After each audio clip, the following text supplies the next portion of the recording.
And the opportunity to speak to you. I'm here today together with my partner and colleague Angelina Eichhorst from the European Union's External Action Service in support of efforts to help the parties reach an agreement on electoral and constitutional reforms.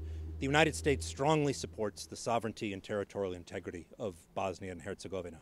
We also support efforts for an agreement on electoral reform and limited, targeted constitutional changes in support of the electoral reform that will support the functionality of institutions in Bosnia and Herzegovina and support this country on its path towards a European and Euro-Atlantic future. The very first meeting that we've had today was with representatives of the Central Election Commission and civil society.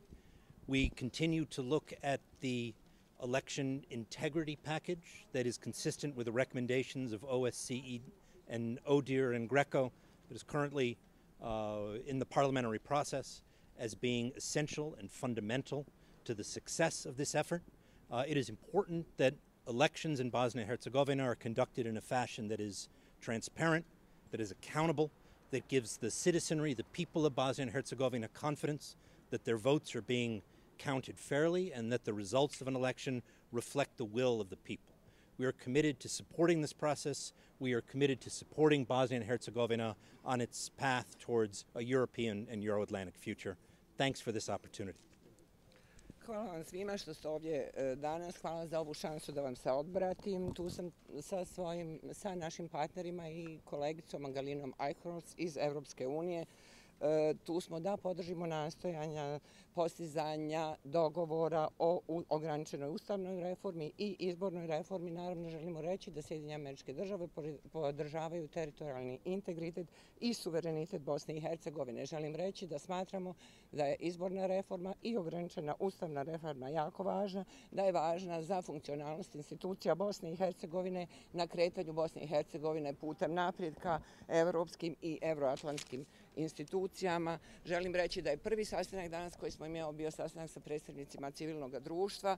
Razgovarali smo o integritetu izbornog procesa, o važnosti praćenja preporuka ODIHR i Greco i da je važno da taj proces, ono što je od esencijalne važnosti, jeste da uspije u parlamentu i ono što je također važno jeste da izbori u Bosni i Hercegovini budu korektni, budu fair, budu transparentni, da građani budu sigurni i da se ponovno vrati povjerenje u to da građani vjeruju da njihov glas jeste važan, da njihovi glasovi se čuju. Također, važno je da rezultati izbora odražavaju volju građana. Tu smo da podržimo ovaj proces i da podržimo Bosnu i Hercegovinu. Good afternoon. Good afternoon. Colleagues, we are very happy to be back here in Bosnia and Herzegovina. I'm particularly pleased to be here together with Matt Palmer, representing the United States. On behalf of the European Union, we are here to have another 3, perhaps 4, maybe longer days of intense discussions with everybody in Bosnia and Herzegovina who has a clear stake in bringing this country into the European Union, working on high standards, no discrimination, functioning institutions, and free and fair elections. We are fully aware, obviously, that this is also the moment where the political crisis is still deeply looming in the country.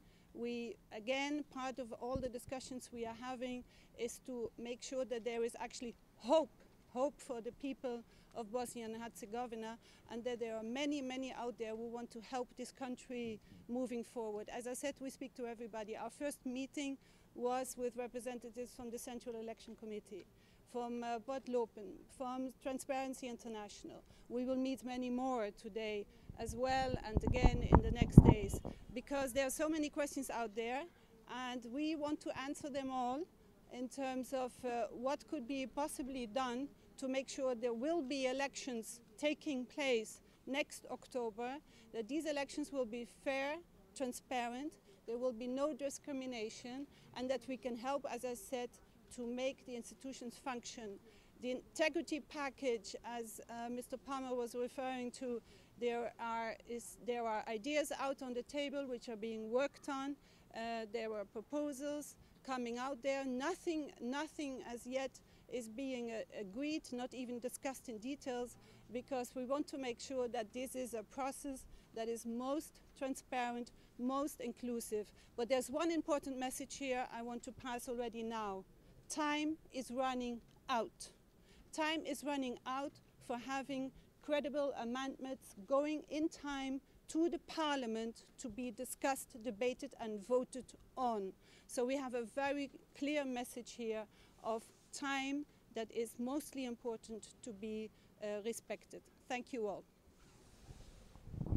Dobar dan svima. Evo, zadovoljstvo mi je da sam ponovo u Bosni i Hercegovini, zadovoljstvo da sam u društvu kolege Matthewa Palmera ispred Sjedinjenih Američkih Država. U naše ime, u ime Evropske unije, tu smo na raspolaganju naredna 3-4 dana, eventualno i duže ako bude bilo potrebe, kako bi obavili intenzivne diskusije sa svim onim relevantnim akterima, sa svima onima koji itekako imaju interes kada je riječ o procesu pristupanja Evropskoj uniji, kada je riječ o osiguranju funkcionalnosti institucija, nediskriminaciji i drugim važnim principima. U okviru ovog procesa naravno razgovaramo na temu kako osigurati pravične i transparentne izbore, svjesni naravno okolnosti u kojima se nalazimo, a riječ je o zaista jednoj dubokoj krizi koja trenutačno vlada u Bosni i Hercegovini. Međutim, sve naše aktivnosti, sve ono što radimo ima jedan cilj, a to je da potakne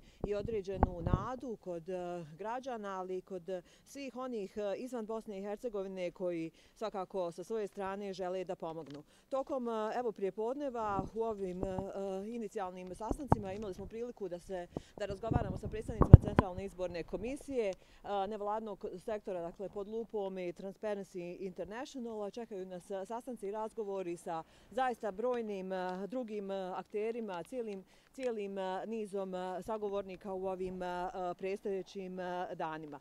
Cilj je, kao što sam rekla, osigurati održavanje izbora u oktobru naredne godine na način koji je pravičan, transparentan, nediskriminatoran uz punu funkcionalnost institucija. Ovaj paket integriteta kod procesa izbornih reformi, kao što je to i kolega Palmer naglasio, još uvijek je na nivou ideja i različitih prijedloga koji su postavljani. Međutim, ponavljam sa svoje strane da doslovno ništa, dakle još uvijek ništa u ovom trenutku nije razmatrano u smislu nekih konkretnijih prijedloga, niti smo došli do nivoa detalja, upravo iz razloga što težimo jednom što transparentnijem i što inkluzivnijem procesu koji će uključiti sve one koji su relevantni. Međutim, možda najvažnija poruka koju bi ovom prilikom uputila je da nam vrijeme izmiče, vrijeme curi, da bi se osigurale kredibilne izmjene i dopune izbornog zakona koje bi se uputile u parlamentarnu skupštinu u cilju njihove diskusije i eventualnog razmatranja. Treba imati na umu i ovaj element žurnosti, odnosno vremena koje, kao što sam rekla, nam ističe. We have a few very important questions. Please, Mr. Palmer, if you would like to answer. I'll take one question, yes. Thank you. Ako možete, mnogi vas već sada optužuju pristrasnost prilikom čitavog procesa, ne samo vas kao američkog pregovora. From HAZ, please give us your comment. I mean, I represent the United States of America, and when I speak on behalf of U.S. policy. Molim vas, ja predstavljam Sjedinjene Američke Države i kada se obraćam javnosti, govorim u ime politike Sjedinjenih Američkih Država. I'm not here, Angelina is not here with a particular plan or a particular proposal. We're working to help the parties reach an agreement amongst themselves. We're working to facilitate an agreement specific to electoral reform and accompanying constitutional changes that are important for this country to strengthen the institutional capacity of Bosnia and Herzegovina, address the rulings of the European Court, and help Bosnia and Herzegovina move forward on its European and Euro-Atlantic paths. So thanks for that opportunity, grateful for it. Hvala vam za ovu priliku što ste mi postavili ovo pitanje. Na ovo želim reći, znači, sa predstavnikom Sjedinjenih Američkih Država i ni ja ni Angelina nismo tu da bismo predstavljali ili zastupali bilo kakav plan ili bilo kakav projekat. Ono što želimo jeste, želimo pomoći političkim strankama da dođu do dogovora, želimo omogućiti da se taj dogovor postigne, da se postigne dogovor o izbornoj reformi i ograničenoj ustavnoj reformi koja je vezana uz to. Zašto? Da bi se došlo do poboljšanja funkcionisanja institucija Bosne i Hercegovine, njenog kapaciteta, da bi se provele odluke Europskog suda za ljudska prava i Ustavnog suda, da bismo pomogli Bosni i Hercegovini na njenom putu naprijed. Hvala na ovu priliku.